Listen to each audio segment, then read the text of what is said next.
But is that because he's way ahead of his time and he writes the pitch for Men in Black? I'm going to get emotional now talking about it. Maybe he'll invent the Caribbean cruise. I was in bits, wasn't I? Yeah. I did not expect to cry as much as I did. And it was just an accumulation of everything. I felt so proud. I thought the characters were just given such a hopeful, beautiful ending. And it's sort of an ending that you feel has a future for everybody. You know, it has a ... and I feel like the audience can all fill in the blanks however they wish to. And also on a personal level, you know, it's been 15 years of our lives and 15 years of working together, and we've lived our lives alongside these characters for 15 years, and I'm going to get emotional now talking about it. But yeah, so and the ending is just so beautiful and special, and I won't spoil it for people that haven't seen it, but the ending it's a tearjerker, but they're happy tears, you know. I think one of the reasons audiences have responded to it so strongly is because within it there is a sense of compassion throughout and a sense of mutual respect. As Robert says to Matthew Crawley early on about Mr. Molesley, you know, he has his place to play, and let him play it with, you know, let him play that role with dignity, and you sort of discard people like him at your peril. Everyone needs their place in our society. And so I think people have responded to that hugely, but it's because underneath it, or underpinning everything that Julian writes, is a sense of loyalty, of compassion, of putting yourself in the shoes of others and caring for others. I kind of love how their journeys have almost switched in some ways, because Laura often says how traditional Edith started out, and you know, through her journey, she's become fiercely independent. She's moved away from Downton, and she's sort of carved a very, very different path to maybe what the audience may have thought she would have in the beginning. Mary was very reluctant to stay at Downton and, you know, live this life that she now has, actually, and she's really embraced it. And, you know, she's ready, particularly in this film, to take the reins and to kind of see Downton into the next generation, which has sort of surprised me, actually, looking back. She was rebellious to begin with and kind of resisted all of that. So they've had this really interesting path, the two of them. Oh, well, we see Lord and Lady Grantham literally walking off into the sunset, into their retirement. I don't think he'll hang around the castle in quite the same way that Carson hangs around. Looming over his successor, polishing the silver. But I think there's such a dear relationship between Robert and his daughter, Lady Mary, who's obviously taking on the role in preparation to hand it on to George, her son. That I think his advice will be sought, if not listened to.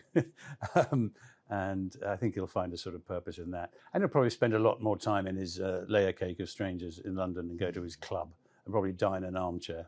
I think it is a difficult thing, particularly for someone like him who's literally been born into this job, and that his sole function in life is to conserve the estate and be conservative about it. And now he's actually handing over the reins possibly earlier than he certainly need legally to, or his obligations aren't, you know, are lifelong. But he's seen the light. He's persuaded by the brighter forces in the household to hand over the reins while the time is right. And as Tom says, you know, while you've still got time to enjoy, and Mr. Carson says, you know, while you've still got time to enjoy the next chapter. So I think lots of people identify with that in whatever role in life they have. That there's exciting times ahead. But I think probably going off on a you know, Caribbean cruise would be high on the list, if such a thing. Which maybe he'll invent the Caribbean cruise. I did have a hand in writing my final storyline for the film because I was pregnant.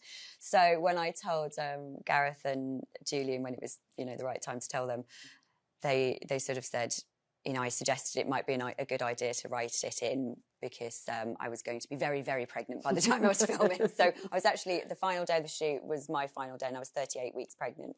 So, yeah, we all very quickly agreed that it actually would be a lovely ending for Anna and Bates and it would be really fitting, and what a beautiful sort of full circle moment. So it worked out perfectly. Certain characters in this story were born into their vocation and others find them. And I think that Tom's vocation now is to go back. He has his own family, his own estate to run now, and that idea that I think Tom will continue is trying to adapt and change and bring this world that he has been thrust into modernity as much as he can, and bring it forward, and constantly see how to adapt.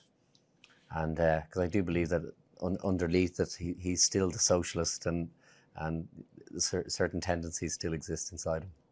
Brendan and I always joked that Anna and Bates would own Bates's Motel. So yeah, they may have to change the name of it at some point in the future, but I think they'll sort of, you know, semi-retire off and have a little guest house or something, maybe by the seaside. Yeah, I can't see him sort of being a screenwriter for very much longer. I think he's happiest as a school teacher, and I kind of hope that he would go back to that eventually. But is that because he's way ahead of his time and he writes the pitch for Men in Black and no one understands it? And he ends up writing The Pride of Miss Jean Brodie. Yes, yeah. I think you get a window into it right at the end, and particularly those subtle changes that she's making, like when there's this great moment when she invites Barrow up to the Noel Coward's cocktail party. And I like to think that Mary, you know, right at the end of the film, she then goes off to like start writing letters to people to invite them over to the next party. I like to think that there's a real kind of shift in the energy of the house now that she is in charge, and now that her social, you know, status is back. I think she'll probably embrace that. And really, it's, you know, for her, it's carrying on the legacy of Downton, what her father built, what her grandmother built. But the 30s feels like a really interesting, you know, decade for them to move into.